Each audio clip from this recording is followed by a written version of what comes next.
Good afternoon, everyone. Thanks for joining us for our first program associated with the Komar and Melamid exhibition. So thanks for coming. So today I have the privilege of introducing two extraordinary curators who will be in conversation today discussing Komar and Melamid. And I'll start with my wonderful colleague, Julia Tulovsky, who is our curator of Russian and Soviet nonconformist art here at the Zimmerli. She's a specialist in Russian art and holds a PhD from Moscow State University before coming to the Zimmerli. And she worked at the State Tretyakov, I hope that's right, gallery in Moscow. Since 2001, she has served as executive director of the Malevich Society in New York, becoming a board member in 2015. She's been at the Zimmerli since 2007 and has organized more than 20 exhibitions. She's published broadly on Russian avant-garde and contemporary art in both Russian and English. So thank you, Dr. Tulovsky, for joining us. And I have the privilege of introducing Robert Storr. I'm a huge fan of his, so this is a real honor. Rob Storr is a painter, curator, and writer. His essays have appeared in art magazines, journals, and newspapers around the world, and he has written numerous catalogs and books. I'd say innumerable catalogs and books. He has taught at, among other schools, the University of Texas, the University of the Arts, London, Harvard, and Yale, where he is the Director Emeritus and Professor Emeritus of Painting and Printmaking. He was a curator and later senior curator in the Department of Painting and Sculpture at the Museum of Modern Art, where I worked with him as a young graduate student. And he was there from 1990 to 2002. And he was a director of visual arts for the Venice Biennale from 2004 to 2007. And he was the first American to hold that position. He has 5 honorary doctorates, and he didn't list where they're from, so I'll be asking you later. That's extraordinary. And his work, because he's a painter, is in the collections of MoMA, Yale University Art Gallery, the Nelson Atkins Museum of Art in Kansas City, and many other museums. So join me in welcoming these two rock stars.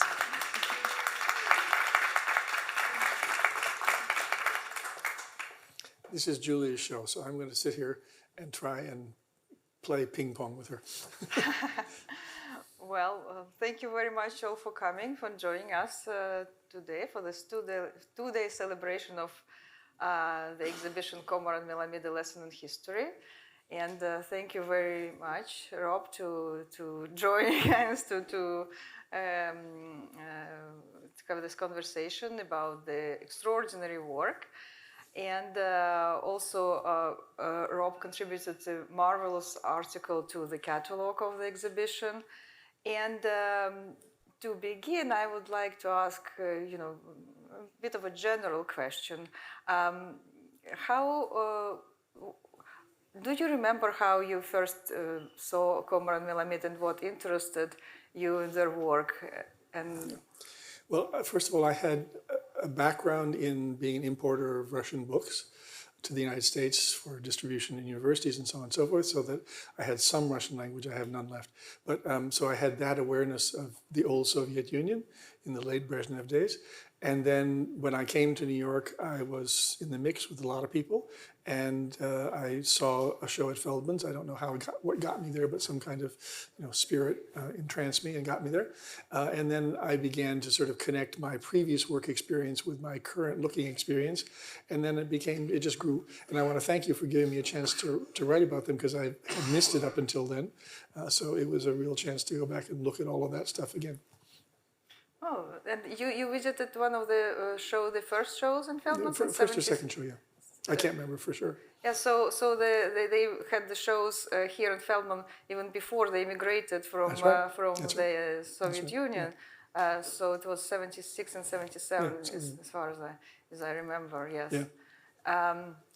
And what draws you as a curator in their work? Well, I'm not drawn to anything as a curator or as a writer. I'm just drawn to things, and then as a curator or as a writer, I try to respond. What draws me to them is that, first of all, I didn't understand what they were doing. And I'm always intrigued by people that mystify me in a successful way. And the activity of trying to puzzle out for yourself from the available evidence, which is the work, what somebody intends by it or wishes to accomplish with it. That is the experience of looking. And I think we've almost lost that now. We're in a museum culture and in an art culture where everything has to be explained by somebody for fear that somebody else gets left out. And I think it's fine to leave people. I think it's fine to be puzzled. I think it's fine to go into a museum and not know what the hell you're seeing. And then to begin the process of really assimilating it by using all that you have in your background and all that you have in your own inner being of questions and so on, to make something out of it. You know, there's a general understanding now, which is that, you know, the reader is the co-producer of the text.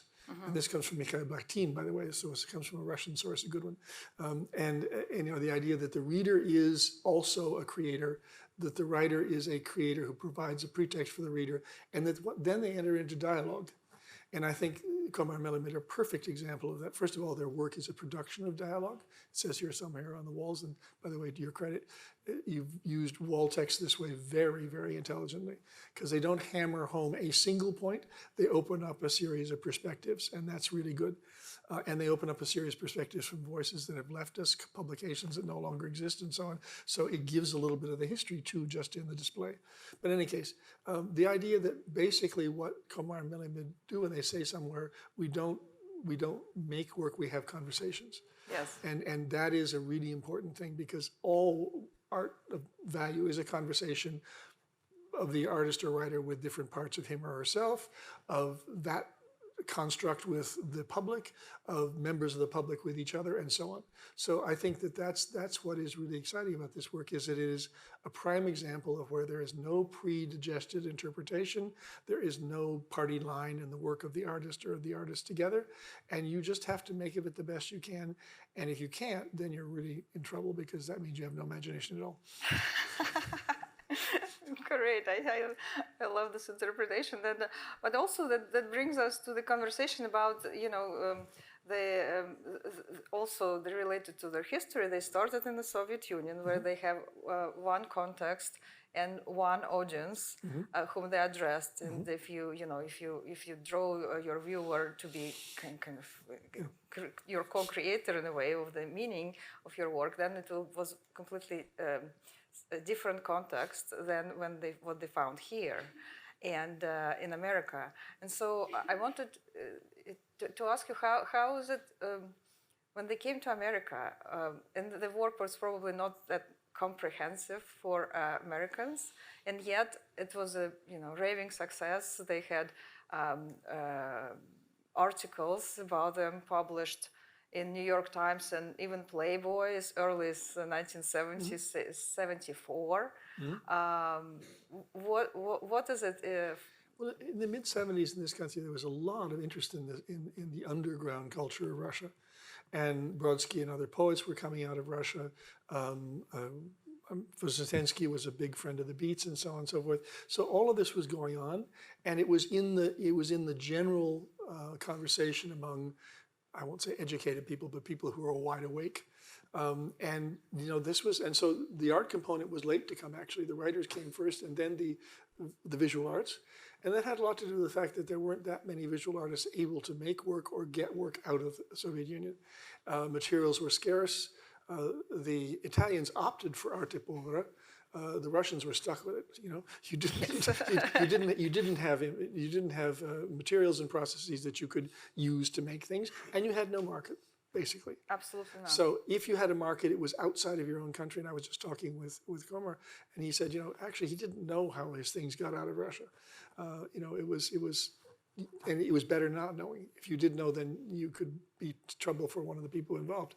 So that was a whole part of it, was that there was a lot of interest in what was going on underground in Russia here, but very little knowledge, much less appreciation of what underground really meant.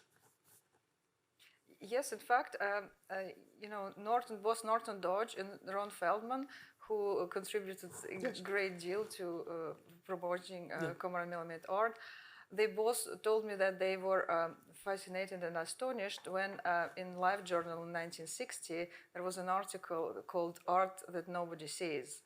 And that was an article on Russian avant-garde and on the emerging nonconformist art.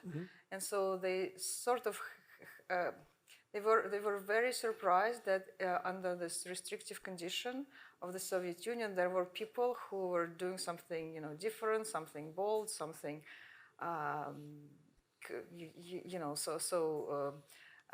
that would take their spirits beyond any possible restriction politics and such. And so both of them had kind of were prepared for their encounter with nonconformist art and with probably art of Vitaly and Alec, which was incredibly bold undertaking, I think, for the Soviet Union. Well, I could be wrong too, but I think there was a lot of misunderstanding in this country about what the nature of censorship was in the Soviet Union and what its goals were and what the government would tolerate. Because if you did not make something that embarrassed the government, if you did not try to escape the system in a way that anybody else could hear about, you were probably left alone. But if you did something that challenged it directly or that set an example that other people might follow out of the system, you were not left alone. So the degree of jeopardy somebody might be in for having something on the side was different than in classic dictatorships where the mere possession of a thing was evil. Now, I will say this. When I was in Moscow in 2002, I went to the house of the surviving daughter of Rodchenko. And I remember going to the bookshelves and pulling things down. And in it were photo magazines from the period that he was active. And in it were pictures where he'd blackened out figures in the photograph that he took in a publication which was a Soviet publication. And he explained that it was dangerous to have these things. But that was the Stalin time. And the Khrushchev or post-Khrushchev time was not as bad as Stalin. And the stakes were not as high. So I think Americans don't generally understand those nuances and therefore are confused by what went on in the time that this work was being made and after. And they're now confused because, Putin is as bad as Stalin. He wants to be Stalin, but we'll see, Yes, when I started this exhibition a long time, to prepare this exhibition a long time ago, but then, when the situation, politics, the war broke out, the politics changed completely, and I think that that's why I renamed this exhibition to being a lesson in history, because it really makes a reference to how to deal and survive under the... And it's a lesson we in this country should learn, because if you see that sequence along that wall, that's a prediction of what happened under Trump. So, it could happen here. It almost did. It's happening in Florida. Let's put it that way. Well, yes, well, let's hope it will not get to that. But I think that Vitaly Komar and Alexander Melamid did a lot of predictions in their art. They really, they were so keen in perceiving the given moment, and the given moment actually contains the past, and also anticipates the bud of the future developments. So there is a lot of things that I think they came up with one of the first. And the things also about politics, they made some, predictions, I think you can consider that, but also about art and about developments in art. And I wanted to ask you, what do you think about it? For example, they are probably one of the first postmodernists because they, use quotes very heavily. They do this eclectic things, they put things together, and that they were doing it as early as early 70s.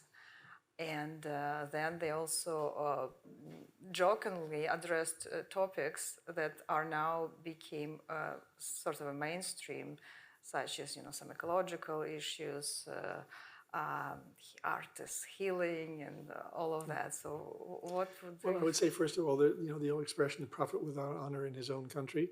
Well, I think that's kind of true. This is their adopted country, or the country that adopted them. I don't know which way it goes, but I think they're without honor here because they were right. and they made people aware of uncomfortable facts of the circumstances in this country. They're not just about the contradictions of the Soviet system, but they're contradictions of our system. And they have scrambled those things up to the point that, you know, everybody has reason to be uncomfortable if they're uncomfortable with reality, which most people are. So I would just say that that's kind of where we are with this. I think I do think their satires of art are less powerful in and of themselves than their satires of political realities, because I think art can be many things, and they're particularly satirizing a state art system. And they're marginally satirizing what preceded it, which was a kind of utopian idealism. And that also is fair game, but it's harder to do because there's more power, there's more residual power in that idealism. And so, you know, making a joke about Kandinsky or whoever it is can easily be done because they said absurd things. But on the other hand, they had power in their work that the state art never had. And that's why it continues to have an influence on people now, long after the 20th century is over. Yes, I think that I think that they were the first who really did this critique and the critique of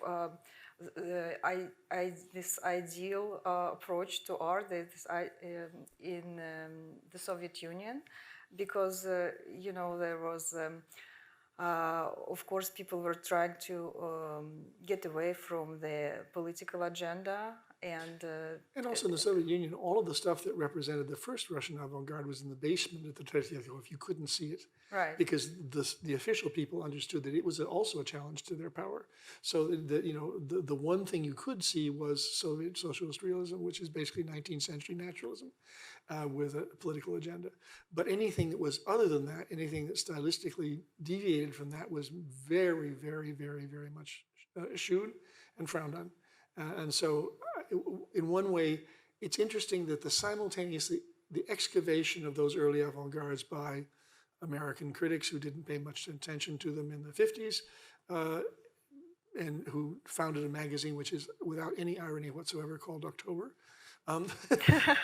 You know, the exploration of that body of work at the same time that people came from the East who looked at it with discomfort because it represented a bad chapter, not artistically, but politically in Soviet history.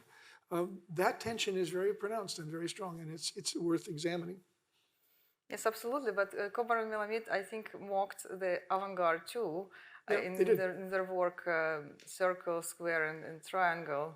They really they managed, being in the Soviet Union, they managed to combine mockery of American consumerism and Russian idealism and the avant-garde, with the reference to the avant-garde, which that's what they're doing. Quite astonishing. I would just say, as somebody who does like squares, circles, and triangles, that it's harder to mock a geometric form than it is to mock a political emblem. Yes. Because it's multivalent, it has many more aspects to it, so that becomes the challenge. But I think they met it in their time, and you know, continued to push that. Yes, absolutely. And when they arrived to America, they started to mock the system, the American consumerism. And what do you think? So when they arrive here, they what was their sort of relevance to the American art scene? Because they decided not to become part of the mainstream, what was called, but there was the mainstream wouldn't have had them anyway, so they were safe on that. There was my understanding is that in the 80s there was a very vibrant art scene in New York, yes, with a very multifaceted perspectives, and so they suggested, I read in accounts that they were considered some of the most talked artists at one point in the 80s. And so what is the relevance, how they relate to the art scene in New York in the 80s? Okay, it's interesting to look at them relative to other artists from the Eastern Bloc, broadly speaking, because Polka and Richter were both from East Germany. Polka and Richter were both accomplished artists, and Richter in particular was an accomplished socialist realist artist before he became a modernist. So his way of taking apart the modernist shibboleths is different than what Komar and Melamid did, but it's all of a piece with a whole lot of artists outside of the United States who were digging into this. And then, it's also true that there are people in this country who do not identify with the mainstream because they're not allowed to. And I remember listening to David Hammons talk about Kabakov because Hammons, understood what the poverty of public housing was in Russia, and that the early years, that was what Kabakov made work about. So I think there are many people who are ready to challenge the mainstream and its social and economic background, and they have not formed an alliance exactly, but they've educated a very large part of the population to understand the history of art differently, and they have understood each other and reciprocated, high over there, top of that. I think that's the growing reality of postmodernism, that it isn't that modernism just goes away, but it's that many people who either didn't have a place in it or who questioned the place that was accorded them have now spoken, and there is an understanding that they have spoken, and there's an understanding of what they said. And so the questioning is now everywhere. And what you said that they were not allowed the place in the mainstream. No, I mean the mainstream was a small list of artists. It was the top 40 of the art world, and there were only so many places on it. So if you were good at what you did, and if you did it with a certain kind of aggression, you might bump somebody off the top 40, but you couldn't get in there unless you did. Yes. But I mean, I think Komar and Melamid were playing a different kind of strategy. They were surrounding the falsehoods of the avant-garde or the mainstream / avant-garde. They were surrounding them with satire and making it sort of painful to just nod in assent to something that was presented to you with a solemn face. Right, but this is the question of the satire brings the question of the role of humor in their work, Yes. and which plays a great component, and it can be regarded as a tool to fight fear of the repression, or it can be regarded as a tool to introduce new ideas. What do you think of that? I think that's true, and I think humor was, in most cases in this country in the 1940s and 50s, disallowed. Art was serious business. Art was maybe even tragic business. Art was suffering. Art was all the romantic myths of the artist, all of that stuff. So to have somebody laughing from the wings, was disconcerting, and that was what they were doing. They were saying, "Nah, I don't buy that," and then presenting something that was very vivid, because it's not just enough to query or question something that is the normative opinion. You have to distract the people who are nodding their heads so that they look over this way. And what Kabakov and Komar Melamid and all kinds of artists from Russia did it in a language, not Russian language, but in a visual language, which was different than the American equivalents. And therefore they were able to pull people's eyes over there. And that's why the Dodge thing is so good, because you don't just have one artist. This is a retrospective in depth of two of the most dynamic people in this mix, but it was a mix. And the show that's upstairs, which is all kinds of other people, and yes. I gather now you've put a lot of women into it. Finally, that's a big thing. Yes, absolutely, and I think that really this duality, their method of putting the contradictory things into one work, and creates the spark, which makes the energy in their art, and. I don't know what you take on it, but there's a lot of discussion about quality in art, and nowadays when there is such a pluralism of style, the quality interpretation can be different, and and in some cases, for example, Komar and Melamid, to make a point about poor quality of Soviet monumental art that they parody, they had to kind of unlearn their high skill that they got into their Stroganov Institute and actually produce something that was poor quality. But it's called de-skilling in the jargon of October magazine. But at the same time, when I put the show up, for me, I think the quality of art is defined by the energy that it conveys, and I think that this is one of the most energetic shows that I have ever. Well, no less than Harold Rosenberg, who was one of the big critics of the 50s in abstract expressionism, said that quality in art is defined by freshness. It's not defined by some degree of finesse or some ideological sudden bolt of lightning or whatever. It's defined by the experience of freshness, which really means it isn't like something you've seen before. Now, if it's not very good at what it is, and if it doesn't set the terms for that new term, then it's not going to last very long, you know. But if you do something that is fresh and it stays fresh for several seasons, for several decades, which Komar and Melamid absolutely have done, then you have quality, right? Now, the fact that their materials are sometimes perforce poor, the fact that their facture for sometimes perforce is funky, does not undermine the quality of their work at all. It actually is a quality of their work. Quality is not an absolute. It is a term that subsumes many things and many qualities. So who does the best funk? Who has the best funky ideas? You know. Yes, absolutely. And this connoisseurship in this field is not what it used to be when you were just looking at old masters. Particularly not when you look at satires of old masters, which are almost as good as the old masters. Well, we have some of that too here. In that room, we have a lot of quotes from old masters. That's what I was thinking. I mean, the burial of Hitler by Stalin is a quality picture in terms of old values of good painting, right? Yes, absolutely. Shall we open the floor to sure. questions from the audience? Would anybody like to join the discussion? Can I just... I so agree with all the comments with regards to how they like to skewer, but it begins by being great painters.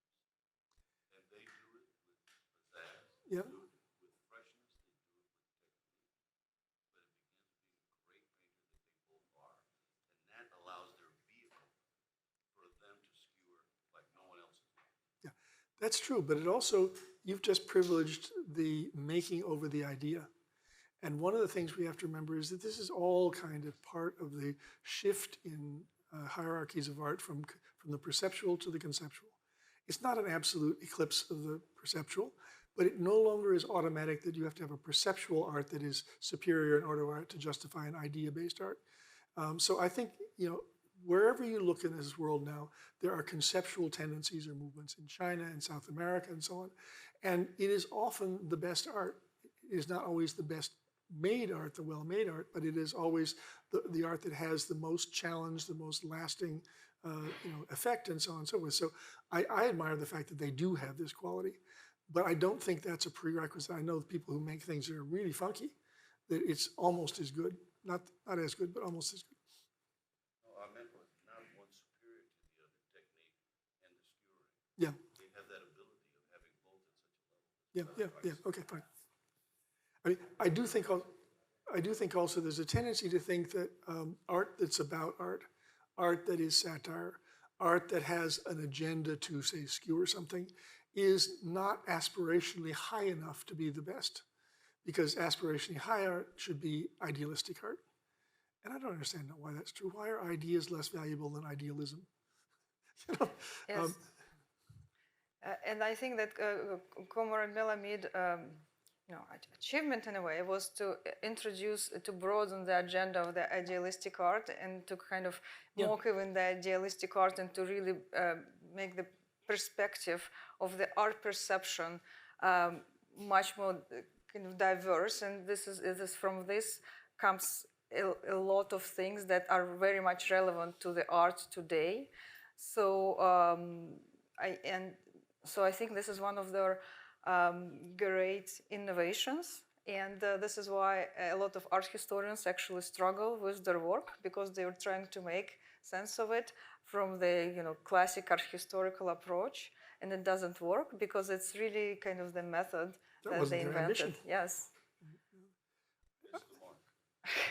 But I mean, I think this is also part and parcel of big changes in cultural perception, which started 20, 30 years ago, and are now sort of in crisis because they weren't made all the way, but they got almost to the point where they were, which is when you talk about global art, you homogenize basically. Global things are Coca-Cola, military, industrial things, right? McDonald's, okay. That's global. But there is international art, there's cosmopolitan art, where the particularities of the place it comes from and the audience's perception in the place that it is shown are acknowledged. And that's the kind of art I'm in favor of. And this is cosmopolitan art, right?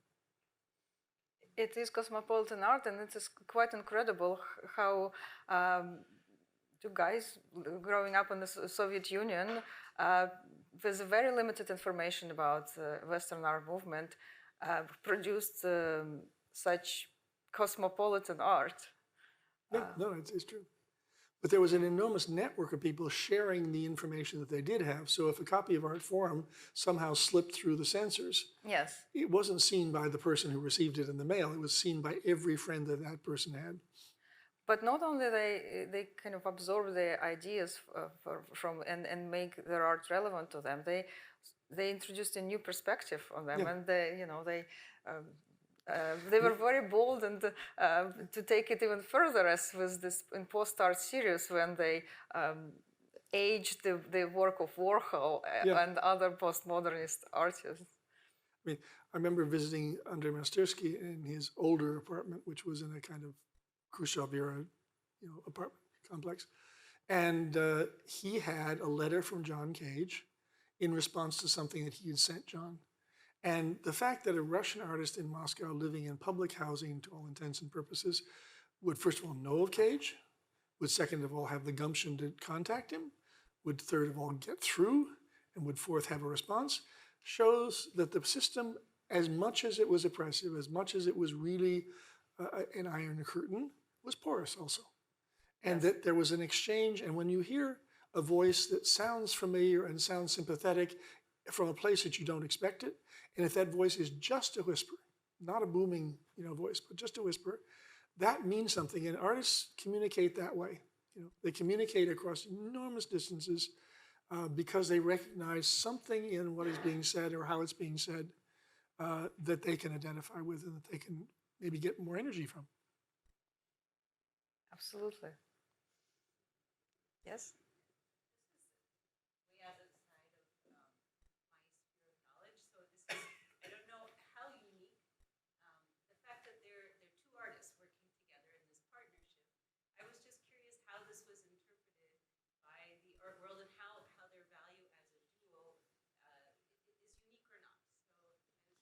It is not unique, but it's close. I mean, there is Gilbert and Jord, and there are other people who've teamed up in this way, but partnerships in art don't last all that long most of the time. This one lasted for a very long time. Picasso and Braque were, at the hip wedded. Richter and Polka took baths together. There are all kinds of things that indicate true intimacy between artists, but also eventually visions separate, time takes its toll and so on. But, I think the problem in terms of partnerships is not really the perception of the general public, it's the perception of specialists and of the market. Because dealing with two people is always more difficult than dealing with one. If you sell by creating an image of the romantic suffering artist in their garret, I was about to say his garret because that's usually what it is, but it has also been hers and increasingly is. If that's the case, then two artists is a problem. And I think that's been an impediment to it. But there have been and there have been collectives that have lasted a very, very long time. Fluxus was a collective. There was no singular artist, and there was no pair of artists that were the key. So I think these are things that modernism has changed, and I think that is as much modernism as anything to do with circles, squares, and triangles. Modernism isn't just geometric abstraction; it's a whole set of approaches and thoughts about how art can and should be made that are with us today and are with us in this room. This work is postmodern by one definition and 100% modern by several others. Well, that's an interesting statement. Can you elaborate on that? Okay. I think the shift from the perceptual to a conceptual approach, or something approaching a conceptual approach, is modernist. I don't think that's, I think that the idea that what you are doing is entering into a dialogue, but entering into a linguistic practice with other art being the other part of the language is part of it too. These guys here were acutely aware of all kinds of things going on in commercial culture, going on in high culture, and they were talking back to it the way some people talk back to the television, you know. And so I think that is modernism. It's not, you know. So modernism in this country became, alas, what Clement Greenberg said it was, alas, and what Clement Greenberg did not know about modern art was enormous, right? He simply either wouldn't pay attention to or wrote out a great deal of what modernism was. It wasn't Dada, it wasn't Surrealism, it wasn't Expressionism, it wasn't this, it wasn't that. So, you know, modernism is all of those things plus. And when I was working at the Museum of Modern Art, I would come in the morning and I would walk through the galleries and I would almost like hear voices that were bickering with each other in the rooms. You know, people who were gathered together in a movement where all the members of the movement actually were not in agreement. In a museum where they're all called modern art, but they're not in agreement on what that is. Every museum of modern art, every ism of modernism was a proposal about what modern art should be, what art should be in modern times. And nobody agreed. So it's not surprising that two artists who are in such a relationship should finally disagree. But if you know that, for example, Hans Arp shows up in Dada Yes. and is a charter member, but he also shows up in the Style or in related exhibitions. If you know that all kinds of artists who seem to have only one idea ended up being in another movement or tendency or being embraced by it, whether they wanted to be or not, that's also part of modernism. And I just would drop here the thought of Isaiah Berlin, who was Russian, who was the platonic lover of Anna Akhmatova, and who had a very interesting formulation, which was that writers are either hedgehogs or foxes. And hedgehogs have one idea, and foxes have many. Okay? Now, I think the complementary pair of Komar and Melamid, you know, embodies that to a certain extent, but I would also point out the fact that each one of them is a combination of hedgehog and fox, and that each artist that I know and like, for example, Richter, is a hedgehog and a fox. So the ability to have one idea that you pursue in the main, and other ideas that you recognize and sort of tease out, that's what makes a modern artist. Right, but you know, they state about themselves that they are cocktail of artists that ever lived because they make so many references. Yeah. So they you know, they make this claim. Well, I won't gainsay them. I will simply say that there is a world full of people who think the same things about themselves. There's not a world full of people who make work as good as this, though. Right. Yes? Like to know a little bit more what is the true inspiration for each of those artists, as you know, and the artists in the audience themselves, if they would like to add on the subject of what have been the greatest inspirations in their lives. Okay, I will without trying to put you on the spot, I'd just say I question the word inspiration. Inspiration comes from the language of idealism in the 19th century, 18th century, and it means a singular idea that drives somebody. I think modern art basically is not inspirational. It is, again, dialogic. It's a disagreement that the artist has with the culture, a disagreement they have with their society, a disagreement they have with themselves, and a disagreement they have with other artists. It is essentially dialectic and not unitary. And inspiration is not what artists are looking for. Artists are looking for a friction that will make them work in the morning. You get up in the morning because you're not satisfied with the world the way it is, and because you're not purely in mind sure of what you think. And you get up to work out that idea in material form or in writing or whatever it is, and that's your vocation. Other people do other things. I mean, honestly, I think. Would you say that that's a controversy? I'm sure it's a controversy somewhere.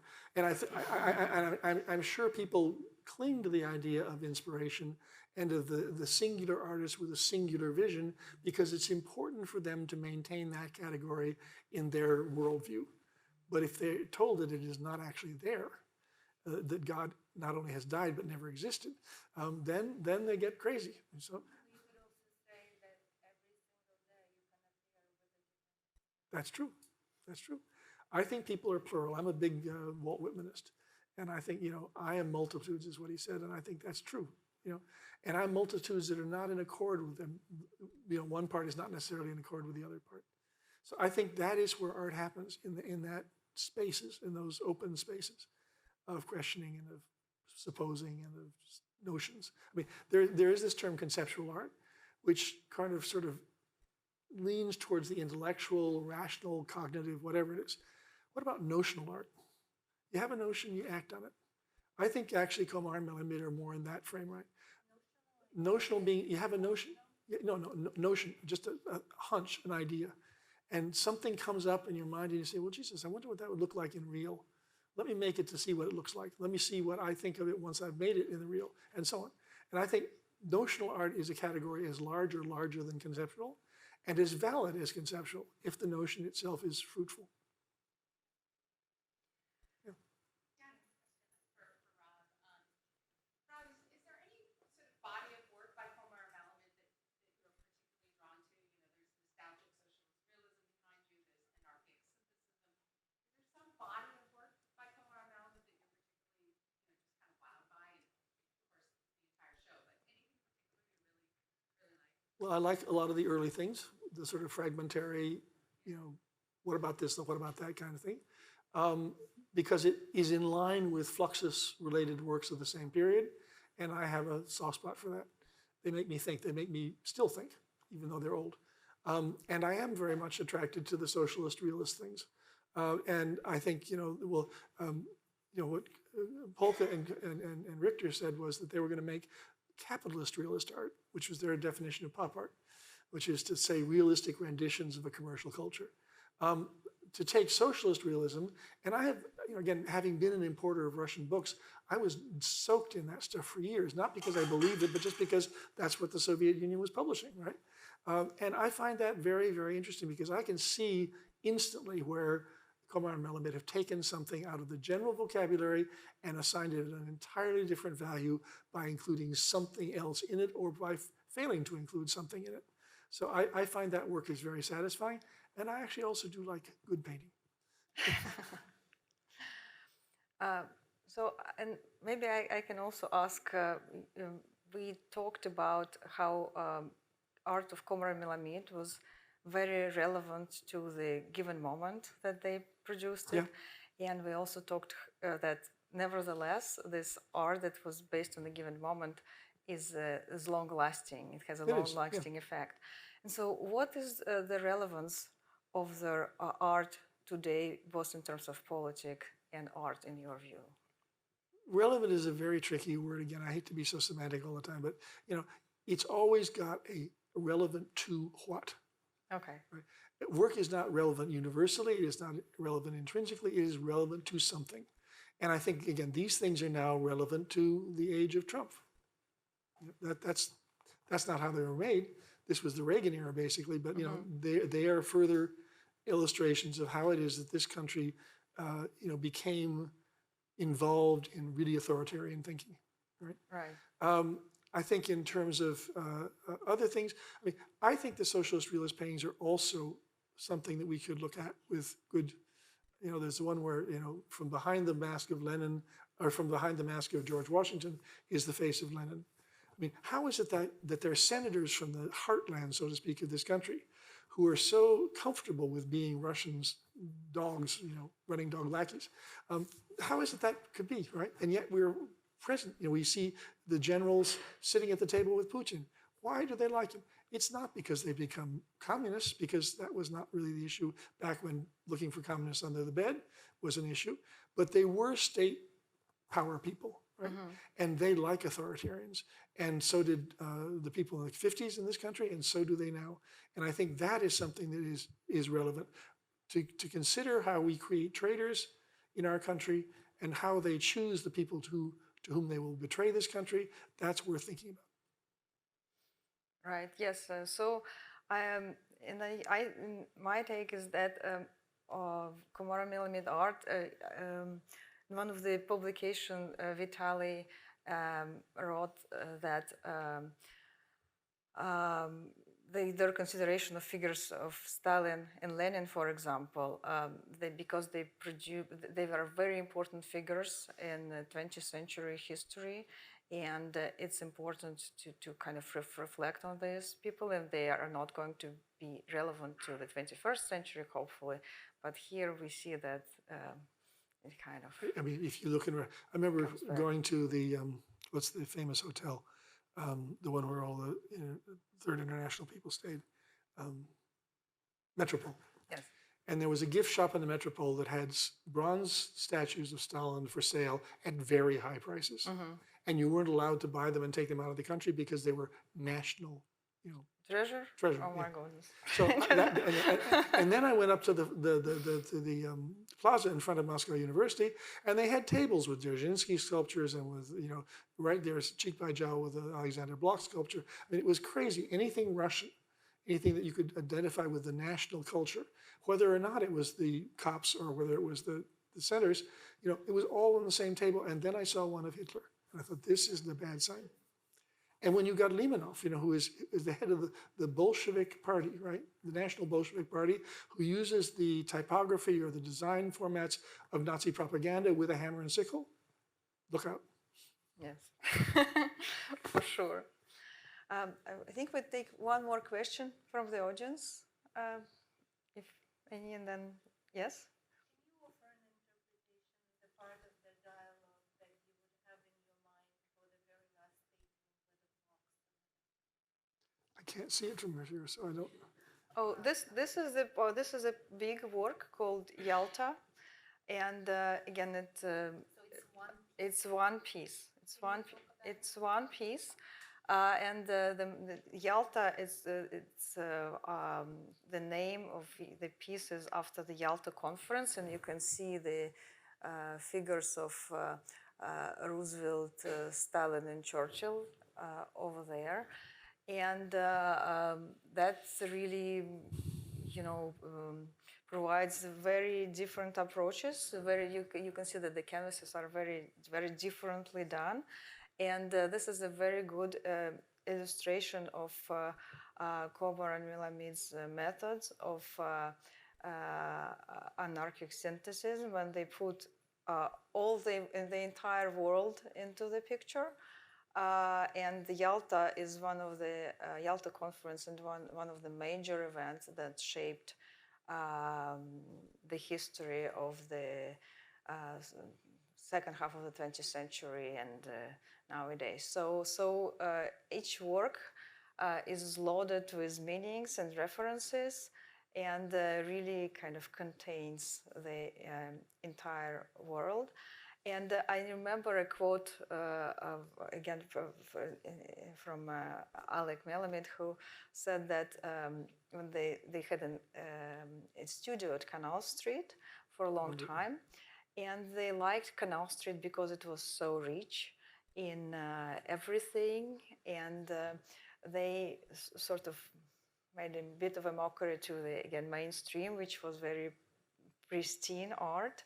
And they say that, like the richer neighborhood, the more clean and pristine it is. And we want, this rich texture of life. And our art is like a message to God. We want more of it, more of contents, more of a reference to life. Yeah. Okay. So, thank you. Thank you so much. And congratulations on a very good show. Thank you. Thank you. And we are now we have a little break. Help yourself to coffee, please, and then we will proceed to the special exhibition gallery for a reenactment of performance, Art Belongs to People, that was first done in 1974 in Moscow, and then recreated in the New York performance place called The Kitchen in '84. And this is our historic moment of the third reenactment of this performance. good, great.